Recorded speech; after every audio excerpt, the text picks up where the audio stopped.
students, today we will see the lymphatic system. So now we will be clear with this lymphatic system. Okay, lymphatic system acts as accessory to the venous system. So why they are accessory to the venous system? Because they carry the blood from the tissue fluid to the venous, okay, containing some waste products as well as useful products. So we will see how this action is performed. Okay, so accessory to the venous system. Lymphatic system is accessory to the venous system. The fluid in the lymphatic system is called lymph, okay, and lymphatic capillaries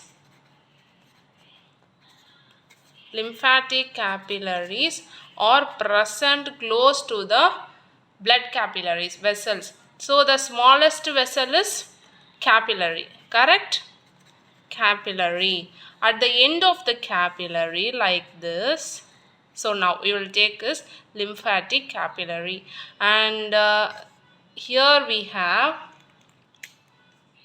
the blood capillary, the smallest vessel. So they have pores over here, and we have RBCs and WBCs and plasma and many other contents. So when we compare the size of RBCs to these components, they are slightly bigger and they do not have the ability to flow through this pore. Only these substances can flow.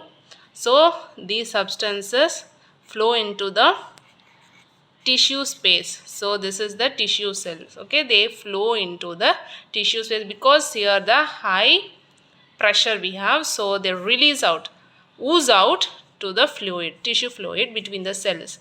So if they come out, the fluid content, the lymph, that is the tissue fluid content increases. So something need to take this from this place to other. Okay, so this function is performed by the lymphatic capillaries. Okay, so these lymphatic capillaries carry this oozed out plasma fluid and immune power, and what are the substances here. So they clear this place, and take the fluid and they mix with the vessels of the heart. Which vessel? The veins. So only they are acting as accessory to the venous system. So after carrying to these veins, they are moved to the heart. Why should they mix with veins, not artery?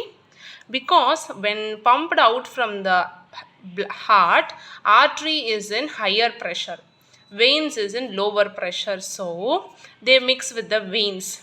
Okay, and they flows to the heart and the cycle begins. Okay, now everything is takes, then what will be the purifier? Then everything is takes, then it leads to the heart, then the heart will be infected. So something is present, that is called as lymph node, the checkpoint for the lymphatic system. The lymph node present all over the body, and they check the lymphatic capillary, the lymph fluid which they carry from this oozed out fluid. Okay, this lymph node acts as a checkpoint. Be clear, it acts as a checkpoint. So if there is any bacteria over here, okay, any bacteria over here also, they carry to the veins. So this lymphatic node, like this it will be present. So these are the lymphatic capillaries you take, and this lymph nodes in normal condition. Now if the bacteria or anything wasted substances are going to cross this checkpoint, then they won't cross, they stops over here and it bulges. This lymphatic node bulges. So if this bulges, we have pain and other side effects. So only doctor check near our neck or near our ears, because most of the lymphatic nodes are present over here, and largest lymphatic node is spleen, And bone marrow also acts, and thymus. There are the certain important examples of the lymphatic node. Okay, that's it about the lymphatic system. So be clear, the smallest vessel is blood capillary. This blood capillary carry the substances from the heart. Except RBCs, others from the blood capillaries flows into the tissue spaces, and this tissue spaces, the fluid oozed out is called tissue fluid, and this fluid again goes to the capillary, lymphatic capillary. This lymphatic capillary carries this to the veins, and this, before carrying to this veins, they are checked by this lymphatic nodes, the checkpoint.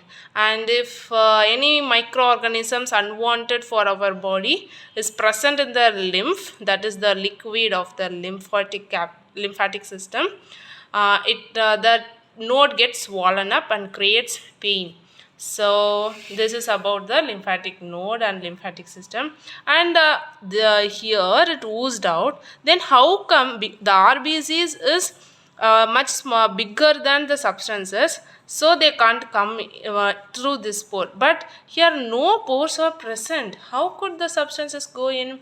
Yeah, if we zoom into this capillaries, we have this like views. So like this views we have. Okay, so if the fluid around this capillary, so this what I drawn over here, the capillary oozed out fluid, if the content rises, the pressure pulls this to open like this. Okay, so if you see like this, it comes in inwards. Okay, so the space opens here. Okay, then the fluid flows in like this. The capillary functions at the tips. Okay, totally we have seen about lymphatic system for the basics. Okay, so if you have any doubt, please comment in the comment section. So if you want more videos to see and enjoy learning, please subscribe our channel.